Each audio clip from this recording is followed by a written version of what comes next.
دن بدن کھلنے لگا ہے نعمت الاسلام یہ۔ بسم اللہ الرحمن الرحیم۔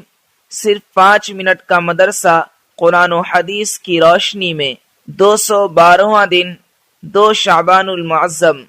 نمبر 1، اسلامی تاریخ۔ حضرت خالد بن ولید رضی اللہ عنہ کا اخلاص۔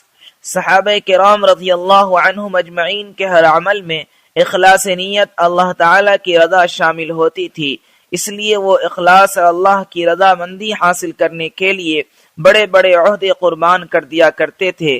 حضرت خالد بن ولید رضی اللہ عنہ کی معزولی ان کے اخلاص کی بہترین مثال ہے۔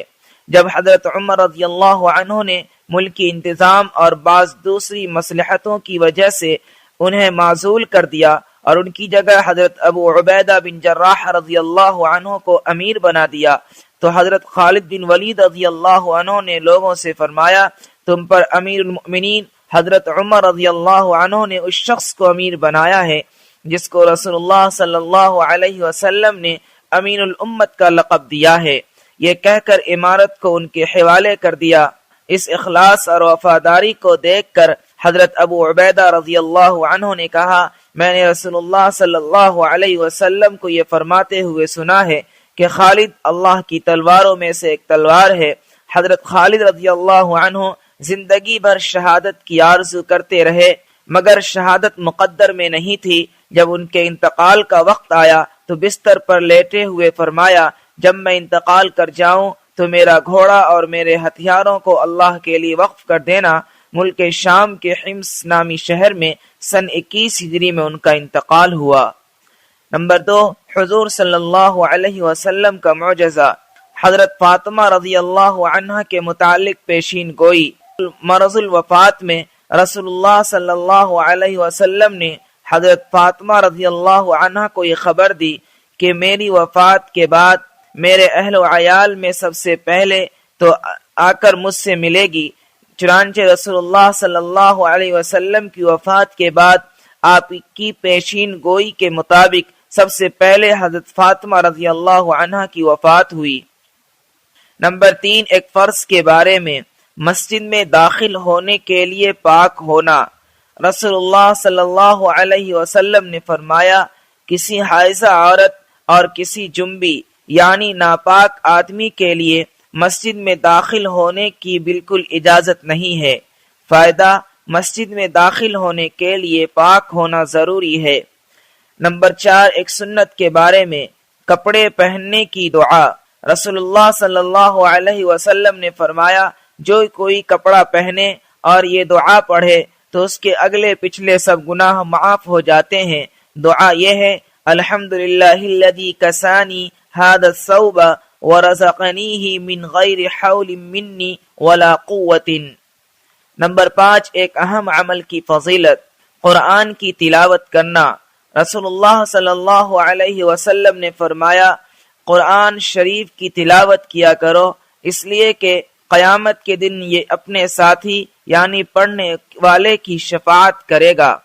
نمبر 6، ایک گناہ کے بارے میں، زمین میں فساد پھیلانا۔ قرآن میں اللہ تعالیٰ فرماتا ہے، بلا شبہ وہ لوگ جو اللہ سے پکا عہد کرنے کے بعد توڑ ڈالتے ہیں اور ان رشتے ناتوں کو بھی توڑ ڈالتے ہیں جن کو اللہ نے جوڑے رکھنے کا حکم دیا ہے اور زمین میں فساد پھیلاتے پھرتے ہیں، تو ایسے لوگ بڑے خسارے والے ہیں۔ نمبر 7، دنیا کے بارے میں، دنیا مانگنے والا۔ قرآن میں اللہ تعالیٰ فرماتا ہے، لوگوں میں سے بعض ایسے بھی ہیں جو کہتے ہیں کہ اے ہمارے پروردگار، ہم کو جو کچھ دینا ہو دنیا میں ہی دے دیجئے، تو ان کو جو کچھ ملنا ہوگا وہ دنیا ہی میں مل جائے گا اور ایسے شخص کو آخرت میں کچھ نہ ملے گا۔ نمبر 8، آخرت کے بارے میں، قبر کا عذاب۔ رسول اللہ صلی اللہ علیہ وسلم بنو نجار کے باغ میں تشریف لے گئے، وہاں چند قبریں تھیں۔ اچانک رسول اللہ صلی اللہ علیہ وسلم کا خچر بتکا۔ رسول اللہ صلی اللہ علیہ وسلم نے فرمایا، مردوں کو عذاب دیا جا رہا ہے، اسی کی آواز سے یہ بتکا ہے۔ اگر یہ ڈر نہ ہوتا کہ تم مردوں کو دفن کرنا چھوڑ دو گے تو میں تمہیں بھی وہ آواز سنوا دیتا۔ نمبر 9، طب نبوی سے علاج، جسم کے درد کا علاج۔ حضرت عثمان بن ابی العاص رضی اللہ عنہ نے رسول اللہ صلی اللہ علیہ وسلم کی خدمت میں حاضر ہو کر اپنے جسم کے درد کو بتایا تو رسول اللہ صلی اللہ علیہ وسلم نے فرمایا، جہاں درد ہوتا ہو وہاں ہاتھ رکھ کر 3 بار بسم اللہ اور 7 مرتبہ یہ دعا پڑھو، اعوذ باللہ وقدرتہ من شر ما اجد واحاذر۔ ترجمہ، میں اللہ اور اس کی قدرت کی پناہ چاہتا ہوں ہر اس تکلیف سے جو مجھے پہنچی ہے اور جس سے میں ڈرتا ہوں۔ چنانچہ ان صحابی نے جب یہ کلمات کہے تو ان کا درد ختم ہو گیا۔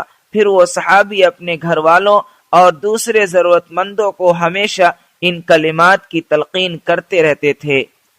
نمبر 10، نبی صلی اللہ علیہ وسلم کی نصیحت۔